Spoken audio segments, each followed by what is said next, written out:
નમસ્કાર મિત્રો, આપ સર્વેનું મારી યુટ્યુબ ચેનલ એસકે સ્ટડી ટોકની અંદર હાર્દિક સ્વાગત છે। મિત્રો, ફાઇનલી ટાટ ભરતીના ઉમેદવારો માટે અત્યાર સુધીના સૌથી મોટા ખુશીના સમાચાર આવી ગયા છે।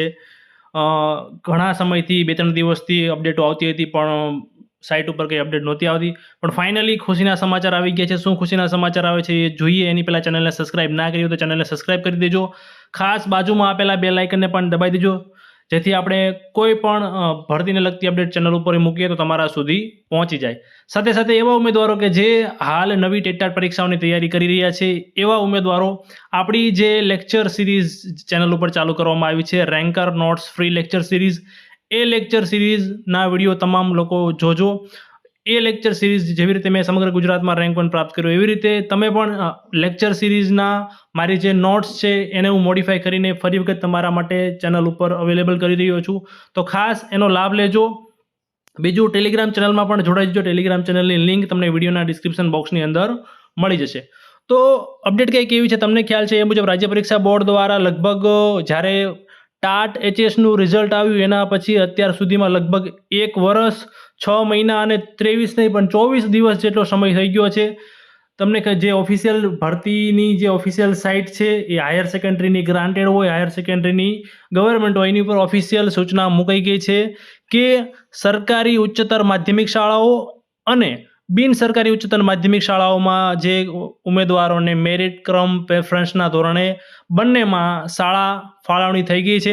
અમુકને બંનેમાં થઈ હશે, અમુકને ખાલી સરકારીમાં જેને થઈ હશે એને બંનેમાં વારો આવેલો જ હશે, પણ જેને ખાલી ગ્રાન્ટેડમાં થઈ છે એમની આ સૂચના નહીં લાગુ પડે, પણ તમારી શાળા ફાળવણી, પ્રોવિઝનલ શાળા ફાળવણી તો આવી જ ગઈ છે। તમે તમારું લોગિન કરીને જે ઓફિશિયલ પોર્ટલ છે એની ઉપર જોઈ શકશો। આ જે સૂચના છે એ એવા ઉમેદવારો માટે છે કે જેને બંનેમાં નામ છે, સરકારીમાં પણ નામ છે અને ગ્રાન્ટેડમાં પણ નામ છે, તો એવા ઉમેદવારોએ જે બંને શાળાઓ પોતાને અલોટ થઈ છે, સરકારીમાં પણ થઈ છે અને ગ્રાન્ટેડમાં થઈ છે, તો બંનેમાંથી પોતાને કઈ શાળા રાખવી છે તો એ ફાઇનલ કરવાનું રહેશે, સિલેક્ટ કરવાનું રહેશે। બાકીની જે ઈ સિવાયની જે શાળા રહેશે એમાં હક જતો કરવાનો રહેશે। એક્ઝામ્પલ તરીકે તમે સરકારીની શાળા પસંદ કરો છો તો તમારે ગ્રાન્ટેડ ભરતીમાંથી હક જતો કરવાનો રહેશે। તમે ગ્રાન્ટેડની શાળા પસંદ કરો છો તો સરકારીની શાળામાંથી તમારે હક જતો કરવાનો રહેશે।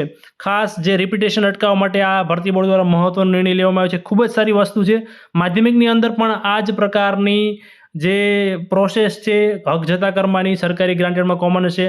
આનાથી ચોક્કસથી રિપીટેશનનો જે સરકારે પહેલેથી કહેતા હતા ક્રમિક ભરતી કરીશું રિપીટેશન અટકાવવા માટે, જે વારંવાર એક ઠેકડા મારે છે એક ભરતીમાંથી બીજી ભરતીમાં, એ ના થાય એ માટે આ મહત્વનો નિર્ણય લેવામાં આવ્યો છે।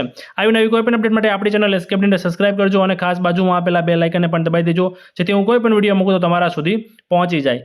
ધન્યવાદ।